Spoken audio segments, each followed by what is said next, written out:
উপকার বারবার নির্বাচিত সাবেক সংসদ সদস্য নওগাঁ জেলা বিএনপির সম্মানিত সাবেক সফল সভাপতি কেন্দ্রীয় বিএনপির সম্মানিত কৃষি বিষয়ক সম্পাদক জননেতা জনাব সন্তুষ্ট আকাম জবাইকে তার মূল্যবান বক্তব্য দেওয়ার জন্য আমি বিশেষভাবে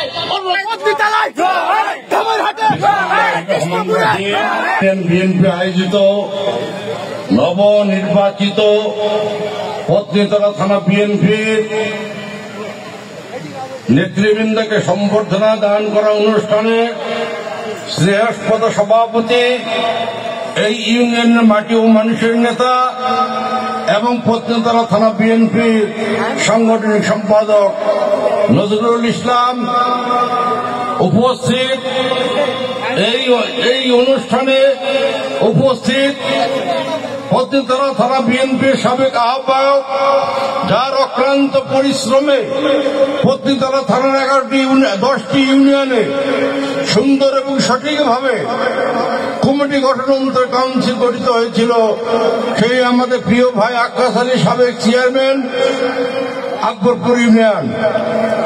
আজকে এখানে উপস্থিত আছেন নওগাঁ জেলা মহিলা দলের সংগ্রামী সভানেত্রী বেগম সাবিনা পারভীন, উপস্থিত আছেন অত্র কৃষ্ণপুর কলেজের সম্মানিত অধ্যক্ষ সাহেব, উপস্থিত শিক্ষক বৃন্দ, উপস্থিত আছেন পত্নীতলা থানা বিএনপির নির্বাচিত সভাপতি মুকসিদুল হক সিনি ভাই, সাধারণ সম্পাদক আব্দুল্লাহ ফারুক ভাই, সাংগঠনিক সম্পাদক নজরুল ইসলাম ও সাংগঠনিক সম্পাদক রমজান আলী সর্দার, উপস্থিত পত্নীতলা থানা বিএনপির সাবেক সিনিয়র সভাপতি নওশাদ আলী বিশ্বাস সহ আমার সবার সঙ্গে বৃন্দ, উপস্থিত পত্নীতলা উপজেলার বিভিন্ন ইউনিয়ন থেকে আগত নেতৃবৃন্দ, উপস্থিত এই কৃষ্ণপুর ইউনিয়নের মা ও ভাই ও বোনেরা, আসসালামু আলাইকুম ওয়া রাহমাতুল্লাহি ওয়া বারাকাতুহু।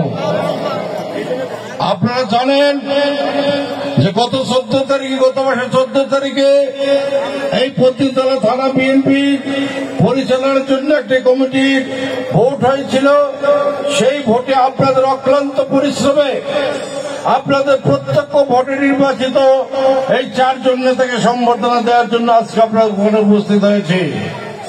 আমি এই 4 জন নেতার উদ্দেশ্যে বলবো, সম্মান সবাই পায় না, আল্লাহ যাকে দেয় সেই পায়, আর যে পায় ধরে রাখার দায়িত্ব তার আল্লাহর নয়। যে পায় ধরে রাখার দায়িত্ব তার আল্লাহর নয়। তাই আল্লাহকে হাজির নাজির করে বলবো, এই 4 জনকে কোন প্রকারে কোন স্বজন প্রীতি করবেন না, সাধারণ মানুষের উপর কোন অন্যায় অবিচার করবেন না, কোন প্রকারে জুলুম নির্যাতন করবেন না। দেখবেন আগামীতে আস্তে আস্তে আরো বড় নেতা হয়ে যাবেন। আমি ব্যক্তিগতভাবে হয়দিন থাকবো না, সেই দিন এই নেতার কাতার থেকেই কিন্তু নেতা নির্বাচিত হয়ে যাবে, হয়তো আমি থাকবো না।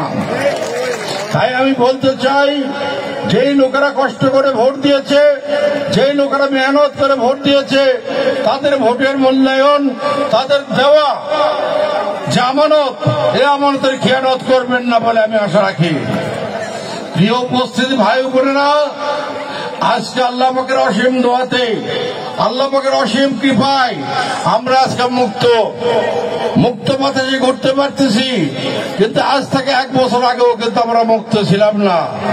এই কৃষ্ণপুর কলেজে মিটিং করার মতো কোনো সুযোগ আমাদের ছিল না। আমরা 17 বছর ধরে আমরা চোরের মতো ঘুরে বেরিয়েছি। অনেক মানুষ বাড়িতে ঘুমাতে পারে নাই, ভাত রান্না করে কেবল খাবে, সেই সময় পুলিশ আসছে, ভয় পালায় চলে গেছে, ভাত পর্যন্ত খাওয়া হয় নাই। কেউ ইরশালুর ঘরে, কেউ বাঁশের ধারে, কেউ ধানের জমিতে রাতের পর রাত পালিয়ে থাকে, এই সংগঠন করেছে। কিন্তু আল্লাহর অশেষ মেহেরবানি, একজনও কিন্তু আওয়ামী লীগে যায় নাই, একজনও আওয়ামী লীগে যায় নাই। এটা শহীদ জিয়ার দল, এ দল ভাঙতে পারে না। শহীদ জি একজন ধার্মিক লোক ছিলেন, নিঃসন্দেহে ধার্মিক লোক ছিলেন, তাই উনার দল ভাঙ্গার ক্ষমতা বাংলাদেশে কারো নাই। কিন্তু বড়ই আফসোস এবং পরিতাপের বিষয়, আপনাদের মধ্যে আত্মীয়তা শুরু করেছেন। আপনাদের মধ্যে আপনারা আওয়ামী লীগের সাথে আত্মীয়তা শুরু করেছেন। কে কে শুরু করেছেন আমরা জানি, আমাদের বিভিন্ন সোর্স থেকে আমরা খবর পাচ্ছি। কিন্তু হুঁশিয়ার, নিজের পথ হারাবেন না।